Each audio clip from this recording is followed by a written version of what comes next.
La bêta-oxydation, c'est la dégradation des acides gras. Elle a lieu dans les cytosols et puis dans la mitochondrie. Le but, c'est de faire entrer les acides gras, l'acide gras activé dans la mitochondrie. Et pour ce faire, en fait, il y a deux enzymes dans la membrane mitochondrielle interne et deux dans la membrane mitochondrielle externe. Donc d'abord, qu'est-ce qui va se passer? On va activer l'acide gras. Activation de l'acide gras. Comment on fait? Via la condensation entre un acide gras et un CoA, une coenzyme CoA.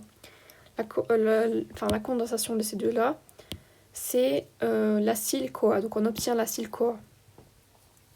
L'acyle CoA, il est condensé du coup, acide gras CoA via l'enzyme, et l'enzyme c'est l'acyle CoA synthétase.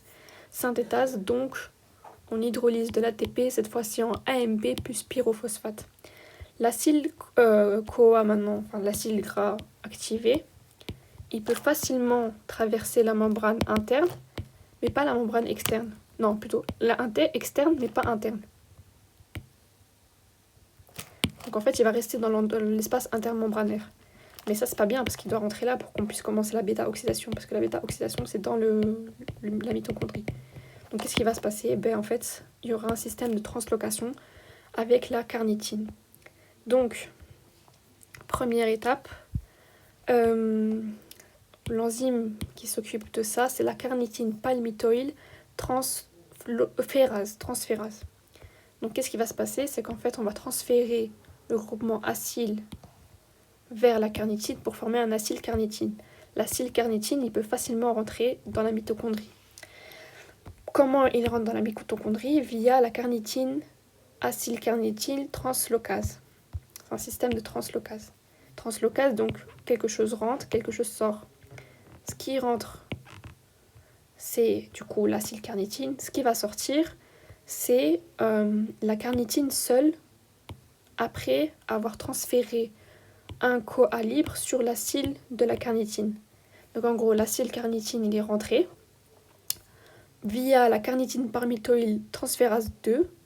L'acylcarnitine va se détacher de l'acyle. L'acyle, il va se mettre avec CoA pour qu'on obtient encore de l'acyle CoA, mais cette fois-ci, il est à l'intérieur de la mitochondrie. Et du coup, ce qui va sortir, maintenant le carnitine, du coup, va sortir. Du coup, on a fait rentrer de l'acylcarnitine et on a ressorti du carnitine.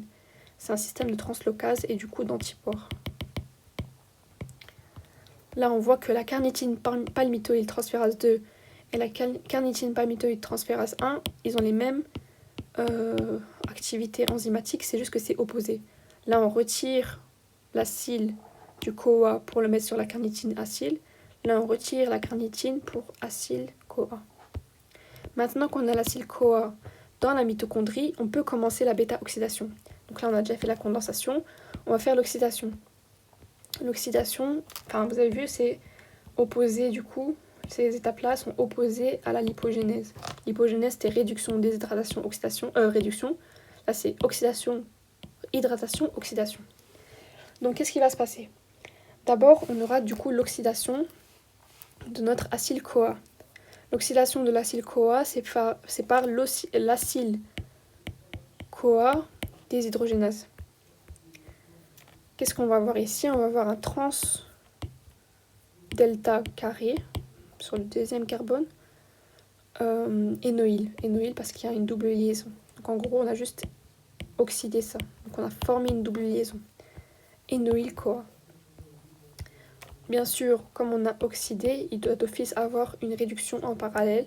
La réduction se fait avec FAD. FADH2. Donc FAD se réduit en FADH2. Sauf que FAD il est toujours lié fermement à un site catalytique, donc il va aller transférer ses électrons sur ETF et puis sur une ubiquinone. Ensuite, on va hydrater le trans delta carré énoïl CoA. On va rajouter des trucs pour enlever la double liaison. Du coup, qu'est-ce qu'on va... ça c'est une hydratase, je pense. Énoïl CoA hydratase, ok. Et du coup, on obtient, je ne sais pas, un hydroxyacyle CoA.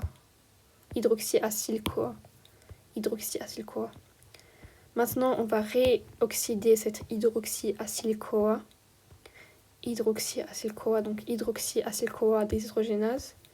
Donc hydroxycétone, on obtient une cétone. Comme on obtient une cétone ici, c'est une oxydation du coup. Donc réduction en parallèle du NAD+, NADH plus H+. Maintenant, on va couper via les deux carbones là, rajouter une coenzyme sur cette partie-là de l'acide gras. Du coup, on obtient un acyle et un acétyl. Palmitate, 7 cycles pour dégrader le lipide. Du coup, on a produit 28 ATP. Maintenant, la cétogénèse, production d'acétyl-CoA en cas de disette. Donc, qu'est-ce qui va se passer? C'est que là, déjà, on a l'acétate, acétone. On va former acétoacétate plutôt.